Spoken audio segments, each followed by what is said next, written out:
الحمد للہ رب العالمین،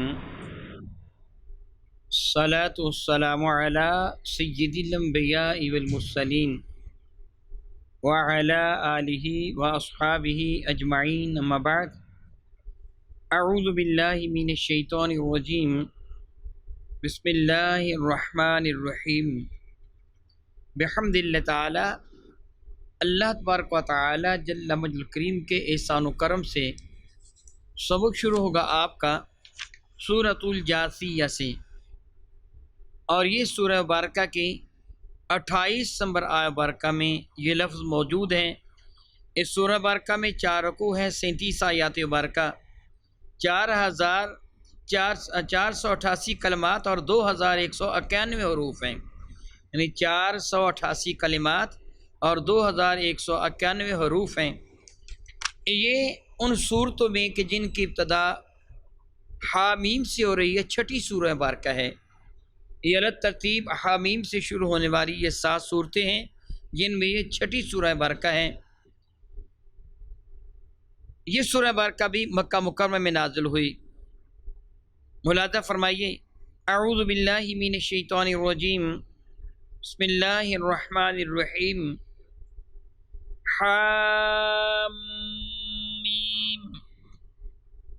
تنزیل الکتاب من اللہ العزیز الحکیم۔ حامیم حروف مقطعات میں سے تنزیل الکتاب، اور یہ نازل کیا گیا ہے قرآن کریم، یہ کتاب نازل کی گئی۔ تنزیل کا معنی ہوتا ہے بتدریج، باب تفعیل سے ہے، آہستہ آہستہ کسی شے کا اترنا۔ بتدریج، درجہ بدرجہ، سٹیپ وائز کسی چیز کا آنا، اس کو تنزیل سے تعبیر کیا جاتا ہے۔ کیونکہ قرآن مجید فرقان مجید 1-2 دن میں نہیں، تقریباً 23 برس میں میرے اور آپ کے آقا تاجدار بوجم شفیع معظم رحمت عالم پہ نازل ہوتا رہا، جبریل امی لے کے حاضر ہوتے رہے، اس لیے اس کے نزول کو لفظ تنزیل سے تعبیر کیا گیا۔ یہ آہستہ آہستہ نازل فرمایا گیا ہے۔ من اللہ، اس کتاب کو نازل کیا گیا رب ذوالجلال کی جانب سے، کہ جو ان صفات عالیہ سے متصف ہے، العزیز الحکیم، جو غالب ہے، زبردست قوتوں والا ہے، بہت ہی عزتوں والا ہے، اور حکمت والا ہے کہ اس کا کوئی بھی کام حکمت سے خالی نہیں ہے۔ جو عزت والا بھی ہے، جو غلبے والا بھی ہے، جو طاقت والا بھی ہے، جو عظمت والا بھی ہے، اور جو حکمت والا بھی ہے، اس کا کوئی بھی فعل حکمت سے خالی نہیں ہو سکتا۔ اس سے جو نازل فرمایا، اس پہ کسی شے کو معاذ اللہ بیکار نہیں کہا جا سکتا۔ بیکار کام وہ کرتا ہے جو بے وقوف ہوتا ہے۔ اللہ تو عزیز حکیم ہے، اللہ تو بہت عزت والا ہے، وہ تو حکمتوں والا ہے، اس لیے اس کا جو بھی کام ہے وہ ایسا سا کیوں نازل کیا گیا، تنزیل ایسا سا نازل کیا، یہ فرمایا جانا یہ بھی اس کی حکمت بالغہ کے تحت تھا۔ رب کائنات جل وعلا نے بنی اسرائیل پر بیک لخت تورات کو نازل فرمایا۔ تورات کے سخت احکامات جب بنی اسرائیل کو ملے، ان کو ان پہ عمل کرنے کا حکم ہوا تو وہ بگڑ گئے۔ لن نؤمن لک حتی نری اللہ جہرۃ، کہنے لگے ہم ایمان لے کے نہیں آئیں گے جب تک اللہ تعالیٰ کو ہم کھلا نہیں دیکھ لیتے۔ فاخذتہم الصاعقہ، پھر ان کو ایک چنگھاڑ نے پکڑ لیا۔ 70 آدمی وہ ہلاک کر دیے گئے تھے جنہوں نے یہ کہا تھا ہم اپنے رب کو دیکھنا چاہتے ہیں۔ قرآن مجید فرقان مجید کو رب کائنات نے آج سچ نازل فرمایا۔ یہ رب کائنات کا بہت بڑا احسان۔ شراب اہل عرب کی گٹی میں رچی بسی تھی۔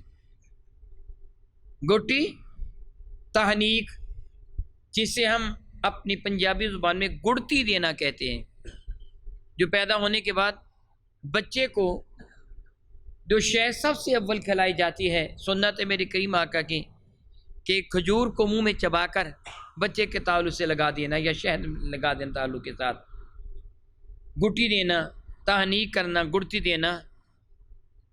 اہل عرب شراب کی گٹی دیا کرتے تھے بچوں کو، اتنی ان کے، جس طرح آپ آنے والے مہمان کو گولڈ ڈرنک پیش کرتے ہیں، بوتل وغیرہ پیش کرتے ہیں، مشروبات پیش کرتے ہیں، وہ آنے والے مہمان کو شراب پیش کیا کرتے تھے۔ جس طرح کبھی آپ نے وہ بوجھل کھانا کھانا ہو جی، روز کھاتے ہیں، فلاں فلاں کچھ کھاتے ہیں، کہتے ساتھ بوتلیں 2 4 رکھ لو ہضم ہو جائے گا کھانا، وہ ساتھ شراب پیا کرتے تھے۔ رب کائنات کی قدرت کاملہ دیکھیے، یک لخت شراب کو حرام نہیں کیا، بتدریج حرام فرمایا، آہستہ آہستہ حرام فرمایا، اور اس کا فائدہ کیا ہوا؟ سب لوگوں نے اس کو چھوڑ دیا۔ بیک لخت کسی چیز کو نافذ کیا جائے تو عمل کرنا نسبتاً مشکل ہوتا ہے۔ فرماتے ہیں اللہ حکمت والا ہے، اس لیے اس نے قرآن کو آہستہ آہستہ نازل فرمایا ہے۔ ابتدا میں کیا تھا ہمارے لیے؟ صرف اور صرف کلمہ طیبہ پڑھ لو، پھر کیا تھا؟ نماز پڑھ لو، پھر نماز کے اندر گفتگو بھی کر لیا کرو، اتنی آسان، باتیں بھی کر لو، نماز بھی پڑھ لو، کوئی پابندی نہیں ہے۔ پھر باتیں کرنے سے منع کر دیا گیا، پھر نماز کو فرض کر دیا گیا، پھر 2 رکعتیں تھیں، مدینہ طیبہ میں آ کر زور، عصر اور عشاء کی 4 رکعتیں کی گئیں، بتدریج احکامات کو نافذ کیا گیا۔ زکوٰۃ سن 2 ہجری میں فرض کی گئی، روزے سن 2 ہجری میں آئے، جہاد بھی تبھی فرض ہوا، پہلے یہ کچھ بھی فرض نہیں تھا۔ یعنی قرآن کریم کا آہستہ آہستہ نازل ہونا یہ رب کائنات جل وعلا کی حکمت بالغہ کے تحت ہے۔ وہ فرماتے ہیں یہ نازل فرمانے سے رب کائنات نے جو بڑی عزتوں والا ہے اور بڑی حکمت والا ہے۔ ان فی السماوات والارض لآیات للمؤمنین، بے شک آسمانوں کی وسعتوں میں یہ بکھری ہوئی یہ رب کائنات کی قدرت کی نشانیاں، جنہیں تم سورج سے، چاند سے، ستاروں سے، سیاروں سے، کہکشاؤں سے تعبیر کرتے ہو، یہ ساری کی ساری رب کائنات کی قدرت کے دلائل ہیں، یہ ساری کی ساری نشانیاں۔ ان فی السماوات والارض، اور زمین پر یہ حسن و رعنائی، یہ کھلے ہوئے پھول، یہ تندرست و توانا درخت، یہ لہلہاتے ہوئے کھیت، یہ آبشاریں، یہ کھلتے ہوئے پھول، چٹکتی ہوئی کلیاں، یہ چہچہاتی ہوئی بلبلیں، یہ کوئل کی کوکو، یہ باغوں کی بہار، یہ زمین پہ جتنی بھی تم کو رعنائیاں نظر آتی ہیں یہ سب میرے اللہ کی قدرت کے دلائل ہیں۔ ارشاد فرماتے ہیں لآیات للمؤمنین، یہ سارے کے سارے نشانیاں ہیں، دلائل قدرت ہیں ان لوگوں کے لیے جو صاحب ایمان ہیں، جو ماننے والے ہیں، جو اپنے رب کو مانتے ہیں۔ سبحان اللہ، سبحان اللہ، پھول کو دیکھیے، اس پہ کس نے حسن کو بھر دیا، اس پہ کس نے رعنائی کو رکھ دیا، کتنی دلکشی اس کے اندر پیدا فرما دے۔ آپ دیکھتے ہیں کوئی تتلی کی شکل کا پھول ہے، کوئی کس خوشبو کا ہے، کوئی کس خوشبو کا ہے، کسی کا رنگ کیسا ہے، کسی کا رنگ کیسا ہے، اودے اودے، نیلے نیلے، گلابی، سرخ، کتنے وہ رنگ ہیں۔ رب کائنات یہ سارے رنگ زمین سے پیدا فرمائے ہیں، یہ ساری خوشبوئیں زمین سے پیدا فرمائی ہیں، یہ سارے ذائقے زمین سے پیدا فرمائے جو پھلوں میں آپ کو میسر آتے ہیں۔ فرماتے ہیں یہ ساری کی ساری باتیں یہ دلائل قدرت ہیں، نشانیاں ہیں، ایتے ہیں للمؤمنین، ایمان والوں کے لیے۔ وفی خلقی ما وما یبث من دابۃ وفی خلقکم، اور اے انسان تیری اپنی پیدائش میں، تیری اپنی تخلیق میں، اللہ اکبر، اللہ اکبر، غور کر، گوشت پوست کے بنے ہوئے اے ایک جس خاکی اپنی تخلیق پر ذرا غور کر۔ اس رب کائنات نے گوشت کے ایک ہی حصے کو سننے کی حس عطا فرما دی۔ اب تو سنتا ہے تو کان سے سنتا ہے، ناک سے نہیں سن سکتا، یہ بھی گوشت کا ٹکڑا ہے۔ کان، وہ اندر کی حس، وہ بھی گوشت کا ٹکڑا ہے، وہاں بھی عصب ہیں، نروز ہیں، تیرے جسم میں کئی جگہ عصب اور نروز ہیں مگر وہ نہیں سنتے، تیرے کان کے نروز اور عصب سنتے ہیں۔ آنکھیں، یہ بھی تیرے جسم کا ایک حصہ، دیکھتی یہ ہیں، بولتی زبان ہے، سونگتی ناک ہے، چکھتی زبان ہے۔ تو نے کبھی اپنی تخلیق پہ غور نہیں کیا کہ رب کائنات نے کیسا بے مثال تجھ کو بنا دیا، کتنا بے مثال تجھے بنا دیا۔ وفی خلقکم، اور تمہاری اپنی پیدائش میں بھی رب کائنات کی قدرت کے دلائل ہیں۔ وما یبث من دابۃ، اور یہ جو زمین میں پھیلائے ہوئے ہیں نا رب کریم میں، چوپائے، رینگنے والے کیڑے، چلنے والے چوپائے، یہ سارے کے سارے حیوانات جو زمین میں پھیلائے ہوئے ہیں، آیاتن، یہ ساری کے ساری دلائل قدرت ہیں لقوم یوقنون، مگر اس قوم کے لیے جو یقین رکھنے والے ہیں۔ مصنوع الہی اور مصنوع انسانی میں فرق ہے۔ انسان طیارہ بنا سکتا ہے، ہوائی جہاز بنا سکتا ہے، آواز سے زیادہ رفتار کے ساتھ پرواز کرنے والے میزائل، راکٹ، اپولو وغیرہ بنا سکتے ہیں، مگر مچھر کا پر نہیں بنا سکتا، مکھی کا پر نہیں بنا سکتا۔ یہ بہت ہائی پاور قسم کی لائٹیں تیار کر سکتے ہیں، مگر جگنو نہیں بنا سکتا۔ مصنوع خداوندی میں اور مصنوع انسانی میں فرق ہے۔ اس بے نیاز نے جو مخلوق پیدا فرمائی ہے، کسی بھی جانور کو لے لیں، مکھی کی آنکھ کی تصویر میں نے دیکھی تھی مائکروسکوپ کے ذریعے جو لی گئی تھی، مکھی کی آنکھ کو دیکھ کر معلوم ہوتا ہے ایک بہت بڑا جزیرہ ہے جس میں سینکڑوں کی تعداد میں جزیرے کے قطعات ہیں، وہ ٹکڑوں کی شکل میں مکھی کی آنکھ ہے، اور جو ارد گرد دیکھتی ہے، دیکھنے میں وہ مکھی ایک حقیر کیڑا، مگر وہ بھی رب کائنات کی قدرت کا شاہکار ہے۔ فرماتے ہیں ان سب چیزوں میں ہماری قدرت کی نشانیاں ہیں، مگر کن کے لیے؟ لقوم یوقنون، اس قوم کے لیے کہ جو یقین رکھنے والی قوم ہے۔ واختلاف اللیل والنہار وما انزل اللہ من السماء من رزق فاحیا به الارض بعد موتها وتصریف الریاح آیات لقوم یعقلون۔ ارشاد فرماتے ہیں واختلاف اللیل، یہ اختلاف ہونا رات کا، والنہار اور دن کا، کبھی دن کے حسن پر رات کی سیاہ چادر کا لپیٹ دیا جانا، کبھی رات کی سیاہی کا سینہ چاک کر کے دن کا اجالا پھیلا دیا جانا۔ آپ جانتے ہیں کبھی رات کا کچھ حصہ دن میں داخل ہو جاتا ہے، کبھی دن کا حصہ رات میں داخل ہو جاتا ہے۔ آپ جانتے ہیں کہ سردی کے موسم میں آپ کو علم ہے کہ فجر کی جماعت کتنے بجے ہوتی ہے؟ 6:20 میں، اور گرمیوں میں تقریباً 2 گھنٹے کا فرق صبح اور اتنا تقریباً شام کو ہو جاتا ہے۔ دن کا کبھی حصہ رات میں داخل، کبھی رات کا حصہ دن میں داخل۔ اگر اس کائنات ہستی میں رب کائنات یہ دن اور رات نہ بناتا تو یہ کائنات کا سارا حسن پائمال ہو جاتا۔ تمہیں یہ حسن نظر نہ آتا؟ دن کو بنایا تو بے مثال بنایا، رات کو بنایا تو اس کی عزت کی قسم بے مثال بنا دیا۔ جس طرح میں عرض کیا کرتا ہوں نا، دن کا ہوش یہ بھی رب کی نعمت ہے، اور رات کی بے ہوشی سونا یہ بھی رب کی نعمت ہے۔ ہوش بھی اس کی نعمت ہے، بے ہوشی بھی اس کی نعمت ہے، دن بھی اس کی نعمت ہے، رات بھی اس کی نعمت ہے۔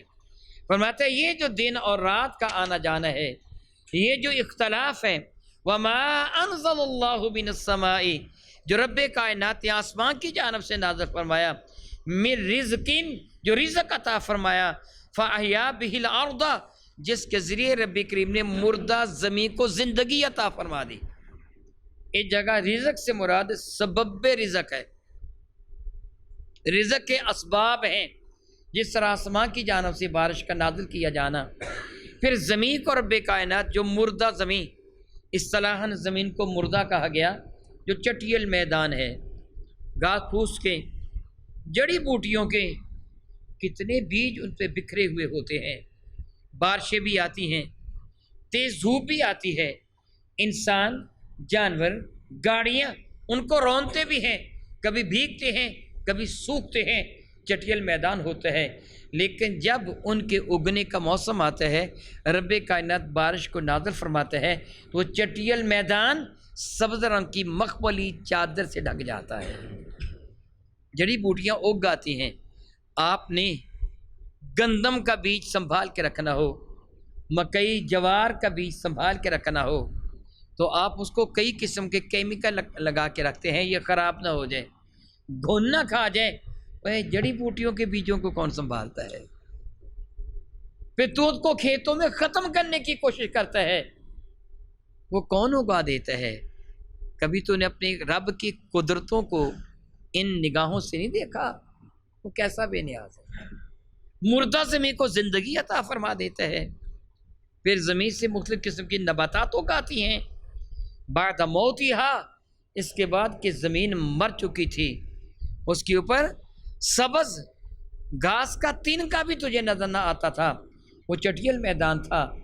پہاڑوں پر آپ دیکھیں کہ سوکھے ہوئے پہاڑ ہوتے ہیں، لیکن جب وہ مخصوص موسم آتا ہے، وہ بارشوں کے ایام آتے ہیں، موسم بہار آتا ہے، تو ان پر بھی مخملی رنگ کا، یہ سبز رنگ کا ایک مخملی بہت ہی پیارا سبزہ اگ آتا ہے، اور کتنا خوبصورت وہ منظر ہوتا ہے۔